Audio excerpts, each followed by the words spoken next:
ಎಲ್ಲರಿಗೂ ನಮಸ್ಕಾರ.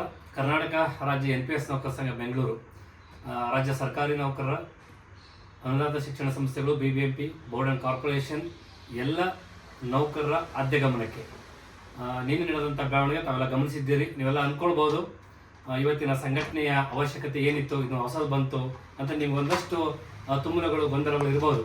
ಆತ್ಮೀಯರೇ, ಮೊದಲನೇದಾಗಿ ತಾವೆಲ್ಲರೂ ಅಂದ್ಕೊಳ್ಬೋದು ಏನಪ್ಪ ಮತ್ತೊಂದು ಸಂಘ ಬಂತು, ಮೆಂಬರ್ಶಿಪ್ ಬರ್ತಾರೆ, ದುಡ್ಡು ಕೇಳಕ್ಕೆ ಬರ್ತಾರೆ ಏನೋ ಅಂತ ಅನುಮಾನಗಳಿರ್ಬೋದು.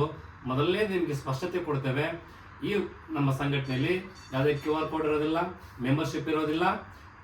ವ್ಯವಸ್ಥಿತವಾಗಿರ್ತಕ್ಕಂಥ ಹೋರಾಟವನ್ನು ಮಾಡಲಿಕ್ಕೆ ನಿಮ್ಮಿಂದ ಬಯಸುವಂಥದ್ದು ಮೊದಲನೇದು ಸಹಕಾರ, ತಾಳ್ಮೆ ಅಷ್ಟೇ ಮೊದಲನೇದಾಗಿ. ಮತ್ತೆ ನಿನ್ನೆ ನಡೆದಂಥ 17ನೇ ತಾರೀಕು ನಡೆದಂಥ ನೌಕರರ ಸಂಘದ ವೇದಿಕೆಯಲ್ಲಿ ನಡೆದಂಥ ನಮ್ಮ ಅಭಿಮಾನದ ಅಭಿನಂದನಾ ಕಾರ್ಯಕ್ರಮದಲ್ಲಿ ಮಾನ್ಯ ಮುಖ್ಯಮಂತ್ರಿಗಳಾಗಿರ್ತಕ್ಕಂಥ ಸಿದ್ದರಾಮಯ್ಯ ಸಾಹೇಬರು ಬಹಳ ಸ್ಪಷ್ಟವಾಗಿ ರಮೇಶ್ ಸಂಘ ಅವರು, ನಮ್ಮ ರಾಷ್ಟ್ರೀಯ ಅಧ್ಯಕ್ಷ ರಾವತ್ ಅವರು 2 ನಿಮಿಷಗಳ ವೇದಿಕೆ ಮೇಲೆ ಚರ್ಚೆ ಮಾಡಿದ ಹಾಗೆ ಯಾವ್ದಾದ್ರು ಕ್ಯಾಬಿನೆಟಲ್ಲಿ ತರಲಿಕ್ಕೆ ಅವಕಾಶ ಇದೆ ಅಂತ ಕೇಳಿದಾಗಲೂ ಕೂಡ ಅದು ಯಾವುದೇ ಪ್ರಸ್ತಾಪ ಇಲ್ಲ ಅಂದಾಗ ಮಾನ್ಯ ಮುಖ್ಯಮಂತ್ರಿಗಳು 5 ಜನ IAS ಅಧಿಕಾರಿಗಳ ನೇತೃತ್ವದ ಒಂದು ಕಮಿಟಿಯನ್ನು ರಚನೆ ಮಾಡಿದ್ದಾರೆ. ತಾವೆಲ್ಲ ಅಂದ್ಕೊಳ್ಬೋದು ಕಮಿಟಿ ರಚನೆಯ ವಿರೋಧ ಹಾಗೆ ಹೀಗೆ ಅಂತ ಹೇಳಿ. 7ನೇ ವೇತನ ಆಯೋಗ ಕೊಡಬೇಕಾದ್ರೂ ಒಂದು ಕಮಿಟಿ ಮಾಡಿದ್ರು, ಅದನ್ನು ತಕ್ಷಣಕ್ಕೆ ಕೊಡಲಿಲ್ಲ. ಅದಕ್ಕೂ ಸುಮಾರು ಹಂತದ ಹಡಲ್ಸ್ಗಳು ಬಂದಾಗಲೂ ಕೂಡ ಮಾನ್ಯ ಷಡಕ್ಷರಿ ಅವರು ಹೋರಾಟಕ್ಕೆ ಯಾವಾಗ ಧುಮುಕಿದ್ರೋ ಆ ತಕ್ಷಣಕ್ಕೆ ಸರ್ಕಾರ ಕರೆದು ನಮಗೆ 7ನೇ ವೇತನ ಆಯೋಗ ಕೊಟ್ಟಿರ್ತಕ್ಕಂಥ ತಮ್ಮೆಲ್ಲರೂ ಗೊತ್ತಿರೋಂಥ ವಿಷಯ. ಈಗ ಕಮಿಟಿ ಆಗಿದೆ. ಈ ಹಿಂದೆ ಕಮಿಟಿ ಆಗಿದ್ದಕ್ಕೆ ರಮೇಶ್ ಸಂಘ ಅವರು ನಿಮಗೆ ಉದಾಹರಣೆ ಕೊಟ್ಟಿದ್ದಾರೆ. ಈ ಕಮಿಟಿಯಲ್ಲಿ ಏನು ವಿಶೇಷ ಅಂತ ನೀವೆಲ್ಲ ಕೇಳ್ಬೋದು. ಈ ಕಮಿಟಿ 5 ಜನ ಸದಸ್ಯರ ನೇಮಕ ಆಗಿರ್ತಕ್ಕಂಥದ್ದು ಒಂದು. ಜೊತೆಗೆ ಮಾನ್ಯ ಕಾಂಗ್ರೆಸ್ ಸರ್ಕಾರ ಪ್ರಣಾಳಿಕೆಯಲ್ಲಿ ಹಾಕೊಂಡಿತ್ತು NPS ರದ್ದು ಮಾಡ್ತೀವಿ, OPS ಜಾರಿ ಮಾಡ್ತೀವಿ ಅನ್ನೋದು ಮೊದಲನೇ ಪಾಯಿಂಟು. 2ನೇದು ಕಮಿಟಿ 5 ಜನ ಸದಸ್ಯರಿದ್ದಾರೆ. 3ನೇದು ಎಲ್ಲ ರಾಜ್ಯಗಳಿಗೂ ಭೇಟಿ ಕೊಟ್ಟು ವರದಿ ಕೊಡಬೇಕಂತ ಸ್ವತಃ ಮುಖ್ಯಮಂತ್ರಿಗಳು ಹೇಳಿದ್ದಾರೆ. 4ನೇ ಅಂಶ, ಈ ಸರ್ಕಾರಕ್ಕೆ ಇನ್ನು 4 ವರ್ಷದ ಜೀವಂತಿಕೆ ಇದೆ. ಅದು ಬಹಳ ಮುಖ್ಯವಾಗಿರ್ತಕ್ಕಂಥ ಅಂಶ. ಹೇಗೆ ನಾವು 7ನೇ ವೇತನಕ್ಕೆ ಫೈಟ್ ಮಾಡಿ ಫಾಲೋ ಅಪ್ ಮಾಡಿ ಜಯ ಸಾಧಿಸಿದ್ವೋ, ಹೀಗೆ ಇದಕ್ಕೊಂದು 6 ತಿಂಗಳು 8 ತಿಂಗಳು ಸಮಯ ಕೊಟ್ಟು ಫಾಲೋ ಅಪ್ ಮಾಡಿ ರಮೇಶ್ ಸಂಘ ಹೇಳಿದಾಗೆ ಈ IAS ಅಧಿಕಾರಿಗಳನ್ನ ಭೇಟಿ ಮಾಡಿ ಅವರ ಮನವೊಲಿಸುವಂಥದ್ದು ಮತ್ತು ಬೇರೆ ರಾಜ್ಯಗಳಾಗಿರ್ತಕ್ಕಂಥ ವರದಿಯನ್ನ, ಫ್ರೂಟ್ಫುಲ್ ವರದಿಯನ್ನ ಸರ್ಕಾರಕ್ಕೆ ಕೊಡೋ ರೀತಿಯಲ್ಲೂ ಸಂಘಟನೆ ಕೆಲಸ ಮಾಡುತ್ತೆ. ಅದಾದ ಮೇಲೆ ಒಂದು ವೇಳೆ ನೀವು ಅಂದ್ಕೊಳ್ಬಹುದು ಇದು NPS ಸರ್ಕಾರ ಮಾಡದೇ ಇದ್ರೂ ಕೂಡ ಮೊನ್ನೆ ಷಡಕ್ಷರ ಜೊತೆಗೆ ನಾವು ಸಂಘವರು ಮಾತಾಡಿದ ಹಾಗೆ ಒಂದು ವೇಳೆ ಸರ್ಕಾರ ಸಕಾರಾತ್ಮಕ ಸ್ಪಂದಿಸ್ತದೆ ಅನ್ನೋದು ನಿನ್ನೆ ವೇದಿಕೆಯಲ್ಲಿ ಕಂಡಿದೆ. ಅಂದಾಗ್ಯೂ ಕೂಡ ನಮ್ಮ NPS ನೌಕರಿಗೆ ಒಂದು ಆತಂಕ ಇರ್ಬೋದು.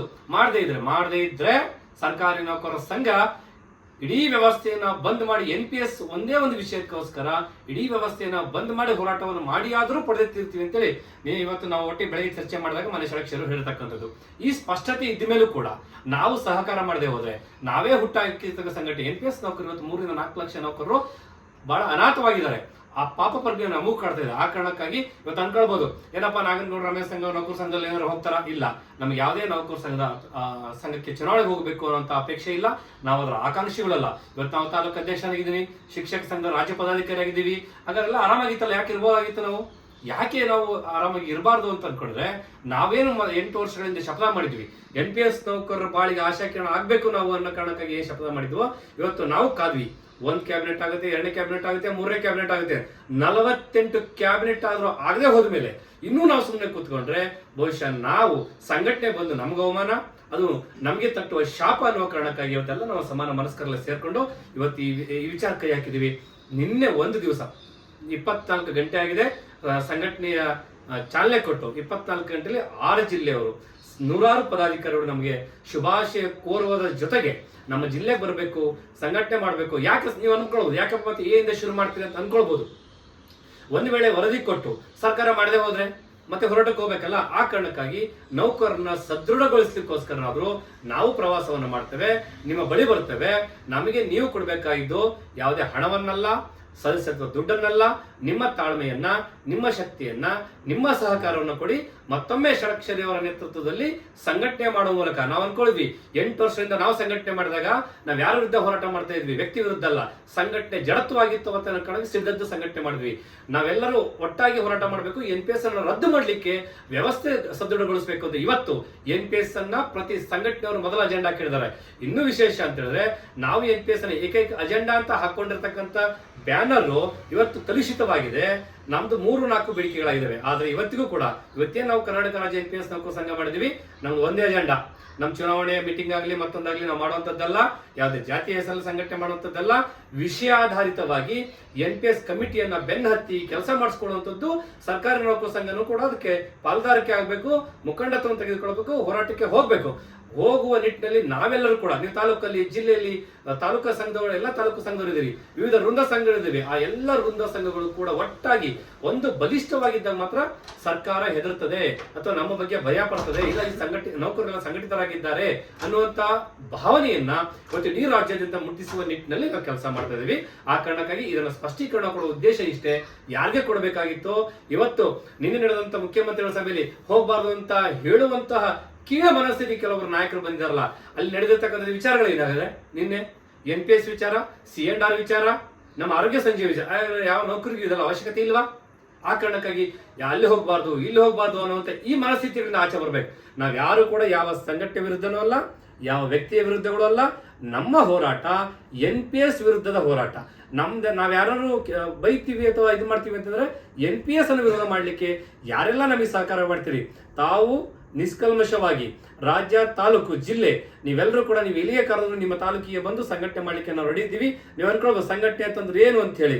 ಆಗ ಕಮಿಟಿ ಆಗಿದೆ, ವರದಿ ಬರ್ತದೆ, ಯಾವುದಕ್ಕೂ ಕೂಡ ನಾವು ಗಾಡಿಗೆ ಒಂದು ಸ್ಟೆಪ್ನಿ ಅಂತ ಇಟ್ಕೊಂತೀವಿ, ಪಂಚರ್ ಆಗ್ಲಿ ಅಂತ ಇಟ್ಕೊಳ್ಳಲ್ಲ, ಆದ್ರೆ ಅಂತ ಇಟ್ಕೊಂತೀವಿ. ಹಾಗಾಗಿ ಒಂದು ವೇಳೆ ವರದಿ ನಮಗೆ ಪ್ರೂಫ್ಫುಲ್ ಬರುತ್ತೆ ಅನ್ನೋ ಆತ್ಮವಿಶ್ವಾಸ ಸರ್ಕಾರ ಮೇಲೆ ನಮಗಿದೆ. ಒಂದು ವೇಳೆ ಬರದೇ ಇದ್ರೂ ಕೂಡ ಒಂದು ಅಸ್ತ್ರವನ್ನು ರೆಡಿ ಮಾಡಿಕೊಳ್ಬೇಕು ಅನ್ನೋ ಕಾರಣಕ್ಕಾಗಿ ಇಡೀ ರಾಜ್ಯಾದ್ಯಂತ ನಾವು, ನಮ್ಮ ಕಾರ್ಯದರ್ಶಿ ಚಂದ್ರಶೇಖರ್ ಅವರು, ಗೌರವಾಧ್ಯಕ್ಷರಿರ್ತಕ್ಕಂಥ ರಮೇಶ್ ಸಂಘ ಅವರು, ಉಪಾಧ್ಯಕ್ಷರು ನಾರಾಯಣಸ್ವಾಮಿ ಅವರು, ಹಾಗೂ ನಮ್ಮ ಉಪಾಧ್ಯಕ್ಷರು ಪೃಥ್ವಿ ಅವರು, ಹಾಗೂ ಇನ್ನೇ ಅನೇಕ ಪದಾಧಿಕಾರಿಗಳನ್ನ ನಾವು ಇನ್ನು ಮುಂದೆ ಮಾಡ್ಲಿಕ್ಕಿದ್ದೇವೆ. ನಮಗೆ ಪ್ರಾಮಾಣಿಕವಾಗಿ ನಮ್ಮೊಟ್ಟಿಗೆ ಕೆಲಸ ಮಾಡುವ ಯಾರೇ ಇದ್ರು ಕೂಡ ಅವರು ನಮ್ಮ ವಿರೋಧಿಗಳಾಗಿದ್ರು ಕೂಡ ನಾವು ಸ್ವಾಗತಿಸುವ ಮನೋಭಾವನೆ ಯಾಕಿದೆ ಅಂತ ಹೇಳಿದ್ರೆ, ನಮ್ಮ ಕಟ್ಟ ಕಡೆಯ NPS ನೌಕರ ಕಣ್ಣೀರಲ್ಲಿ ಕೈ ತೊಳಿತಾ ಇದ್ದಾರೆ. ಇವತ್ತು ಸಾವಿರಾರು NPS ನೌಕರು ಬೀದಿಗೆ ಬಿದ್ದಾರೆ, ರಿಟೈರ್ಡ್ ಆಗಿದ್ದಾರೆ, ಡೆತ್ ಆಗಿದ್ದಾರೆ. ಸುಮ್ಮನೆ ನಾವು ಕತೆ ಹೇಳ್ಕೊಂಡು ಕಣ್ಣು ಒರೆಸುವ ತಂತ್ರವನ್ನು ಮಾಡೋ ಬದಲಾಗಿ ಅವರ ಭಾವನೆಗಳಿಗೆ ಸ್ಪಂದಿಸುವ ಕೆಲಸವನ್ನ ಕರ್ನಾಟಕ ರಾಜ್ಯ NPS ನೌಕರ ಸಂಘ ಮಾಡ್ತದೆ. ತಮ್ಮೆಲ್ಲರ ಸಹಕಾರ ಇರಲಿ. ಮುಂದಿನ ದಿವಸಗಳಲ್ಲಿ NPS ಅನ್ನ ರದ್ದು ಮಾಡುವ ನಿಟ್ಟಿನಲ್ಲಿ ಏನೆಲ್ಲ ಕಾರ್ಯತಂತ್ರಗಳನ್ನ ನಾವು ಮಾಡಬೇಕು, ಅದು ಹಳ್ಳಿಯಿಂದ ಹಿಡಿದು ಡೆಲ್ಲಿ ತನಕನು ಅದೇನೆಲ್ಲ ಮಾಡ್ಬೇಕು ಅನ್ನೋದನ್ನ ನಾವು ಮಾತಾಡೋದು ಕಮ್ಮಿ. ಬಹುಶಃ ಅನ್ಕೊಂಡಿರ್ಬೋದು 1.5 ವರ್ಷದಲ್ಲಿ ಏನು ಮಾತಾಡಿಲ್ವಲ್ಲಪ್ಪ ಇವರು ಅಂತ ಹೇಳಿ. ಯಾವತ್ತು ನಾವು ತುಂಬಾ ಸೈಲೆಂಟ್ ಆಗಿರ್ತೀವೋ ಅಲ್ಲದು ತುಂಬಾ ವರ್ಕ್ ನಡೀತಾ ಇದೆ ಅಂತ ಅರ್ಥ. ಇನ್ನು ಮುಂದಕ್ಕೂ ಅಷ್ಟೇ ನಮ್ಮ ಕಾರ್ಯಕ್ಷಮತೆಯನ್ನ ನಮ್ಮೆಲ್ಲ ಅನೇಕ ಹಿರಿಯರಿದ್ದಾರೆ, ಅವರೆಲ್ಲ ಮಾರ್ಗದರ್ಶನ ಪಡ್ಕೊಂಡು ನೀವು ಅನ್ಕೊಳ್ಬಹುದು ಆ ಸಂಘ ಈ ಸಂಘ ಯಾವುದು ಅಡಿ ಇಲ್ಲ ಮುಡಿ ಇಲ್ಲ, ಎಲ್ಲಾ ಸಂಘಟನೆ ವಿಶ್ವಾಸ ತಗೋತೀವಿ. ಸರ್ಕಾರಿ ನೌಕರ ಸಂಘ ಅದು ನಮ್ಮ ಮಾತೃ ಸಂಘಟನೆ, ಅದು ಹಾಗೆ ನಮ್ಮ ಶಿಕ್ಷಕರ ಸಂಘ ಇದೆ, ಅನೇಕ ಸಂಘಟನೆಗಳಿವೆ. ಎಲ್ಲರೂ ನಮಗೆ ಬೇಕು. ಯಾರೋ ನಾಳೆ ಬಂದು ಸಲಹೆ ಕೊಡ್ತಾರೆ. ಯಾವ ಸಂಘ? ಸಚಿವಾಲಯ ನೌಕರ ಸಂಘ ಇವತ್ತು ದೊಡ್ಡ ಶಕ್ತಿ ಸೌಧ. ಮಾನ್ಯ ರಮೇಶ್ ಸಂಘ ಅವರು, ಸರ್ಕಾರಿ ನೌಕರ ಸಂಘ, ಎಲ್ಲ ಸಂಘಟನೆ ಒಂದಾಗಿ ಇಡೀ ವ್ಯವಸ್ಥೆ ಸ್ತಬ್ಧ ಮಾಡ್ತೀವಿ. ಸಚಿವಾಲಯ ಸ್ತಬ್ಧ ಆಗುತ್ತೆ ಅಂತ ಸರ್ಕಾರ ನಡಗಲ್ವಾ? ಈ ಕಾರಣಕ್ಕಾಗಿ ನಾವು ಒಂದಾಗಬೇಕಾಗಿದೆ. ಇನ್ನು ಬರುವ ಯಾವುದೇ ಊಹಾಪಗಳು ತಲೆ ಕೆಡಿಸ್ಕೊಳ್ದೇನೆ ಸರ್ಕಾರ ಎಲ್ಲ NPS ನೌಕರರು ಕೂಡ ಆಲೋಚನೆ ಮಾಡಬೇಕಾಗಿದೆ. ಇಷ್ಟೇ, ನಮಗೆ OPS ಬೇಕಷ್ಟೇ. ಅದು ಯಾರು ಕೊಟ್ರೇನು ಅನ್ನೋ ಮನೋಭಾವ ನಿಮ್ಗೆ ಇದೆಯಲ್ಲ. ಇವತ್ತು ನಿನ್ನೆಯಿಂದ ಬಂದಿರ್ತಕ್ಕಂಥ ನಮಗೆ ಫೋನ್ ಕರೆಗಳೆಲ್ಲ ಕೂಡ ಅದೇ ತರ ಇದಾವೆ. ಬಹುತೇಕರು ತಾವೆಲ್ಲ ಮಾಡಿ ಒಳ್ಳೆ ಹೆಜ್ಜೆ ಇಟ್ಟಿದ್ದೀರಿ. OPS ಪಡೆಯುವ ತನಕ ತಾವೆಲ್ಲ ಯಾರೇನೇ ಅಂದ್ರೂ ಕೂಡ ಮುನ್ನುಗ್ಗಿ ಅಂತ ಶುಭ ಹಾರೈಸಿರ್ತಕ್ಕಂಥ ಎಲ್ಲ ರಾಜ್ಯದ ಸಮಸ್ತ ವಿವಿಧ ಸಂಘದ ಪದಾಧಿಕಾರಿಗಳು, ನಮ್ಮ NPS ನೌಕರಿಗೂ ಅಭಿನಂದನೆ ಸಲ್ಲಿಸ್ತೇನೆ. ತಾವೆಲ್ಲರೂ ಕೂಡ ಸಂಘಟನೆ ಜೊತೆಗೆ, ನಾಗನಗೌಡ ಜೊತೆಗೆ ಇರುವಂತ ಅವಶ್ಯಕತೆ ಇಲ್ಲ, ರಮೇಶ್ ಸಂಘ ಜೊತೆಗೆ ಇರುವಂತ ಅವಶ್ಯಕತೆ ಇಲ್ಲ, ಮನೆ ಷಡಕ್ಷರ ಜೊತೆಗೆ ಇರತಕ್ಕಂಥಲ್ಲ, ಸಂಘಟನೆಯ ಜೊತೆಗೆ ನಂಬಿಕೆಯಿಂದ ಇರುವಂತದ್ದು. ಆ ನಂಬಿಕೆಯಿಂದ ಇದ್ದಕ್ಕಾಗಿ 7ನೇ ವೇತನ ಆಯೋಗ ಬಂತು, ಆರೋಗ್ಯ ಸಂಘ ಜಾರಿ ಆಗ್ತಾ ಬಂತು. ಈಗ ನಮಗಿರ್ತಕ್ಕಂಥದ್ದು ಒಂದೇ ಒಂದು ದೊಡ್ಡ ಬರ್ನಿಂಗ್ ಇಶ್ಯೂ ರಾಜ್ಯದಲ್ಲಿ ಯಾವ್ದಾದ್ರು ಉಳ್ಕೊಂಡಿದ್ರೆ ಅದು NPS ಇಂದ OPS ಮಾಡುವಂಥದ್ದು. ಅದಕ್ಕೆ ನಾವೆಲ್ಲರೂ ಕೂಡ ಕೈ ಜೋಡಿಸೋಣ. ತಮ್ಮೆಲ್ಲರ ಸಹಕಾರ ಬಯಸ್ತಾ ಮುಂದಿನ ಆಗು ಹೋಗುಗಳನ್ನೆಲ್ಲೂ ಕೂಡ ತಾವೆಲ್ಲರೂ ಸೋಷಿಯಲ್ ಮೀಡಿಯಾದಲ್ಲಿ ಅಬ್ಸರ್ವ್ ಮಾಡ್ರಿ. ಯಾರಾದ್ರೂ ಆ ಥರ ಕುಹಕ ಮಾಡ್ತಕ್ಕಂಥವ್ರನ್ನ ಅಲ್ಲೇ ಅವ್ರಿಗೆ ಉತ್ತರ ಕೊಡುವಂತ ಕೆಲಸವನ್ನು ನಾವು ಮಾಡೋಣ. ಅಂತಿಮವಾಗಿ ನಮ್ಮ ಗುರಿ, ನಾವು ಹೇಳ್ತಕ್ಕಂಥ ಟ್ಯಾಗ್ಲೈನ್ ಕರ್ನಾಟಕ ರಾಜ್ಯ NPS ನೌಕರ ಸಂಘ, ಇದು ಒಂದೇ ಅಜೆಂಡಾ. ಯಾವುದೇ, ಮತ್ತೊಮ್ಮೆ ಹೇಳ್ತೇನೆ, ಯಾವುದೇ ಮೆಂಬರ್ಶಿಪ್ ಇರೋದಿಲ್ಲ, ಯಾವುದೇ QR ಕೊಡೋದಿಲ್ಲ, ನಮ್ಗೆ ಯಾರು ನೀವು ದುಡ್ಡು ಕೊಡುವ ಅವಶ್ಯಕತೆ ಇರುವುದಿಲ್ಲ. ನಮ್ದು NPS ನೌಕರರ ಸಂಘದ ಟ್ಯಾಗ್ಲೈನ್ ಬಹಳ ಸ್ಪಷ್ಟವಾಗಿದೆ. ಇದು ಕನಸಲ್ಲ, ಇದೊಂದು ಗುರಿ. ಕನಸಲ್ಲ, ಇದೊಂದು ಗುರಿ. ಆ ಗುರಿ ಮುಟ್ಲಿಕ್ಕೆ ತಮ್ಮೆಲ್ಲರ ಸಹಕಾರವನ್ನು ಮಾತ್ರ ನಾವೆಲ್ಲರೂ ಕೂಡ ಬಯಸ್ತಾ ಇದೀವಿ ಅಂತ ಹೇಳ್ತಾ ನನ್ನ ಮಾತು ಮುಗಿಸ್ತೇನೆ. ನಮಸ್ಕಾರ.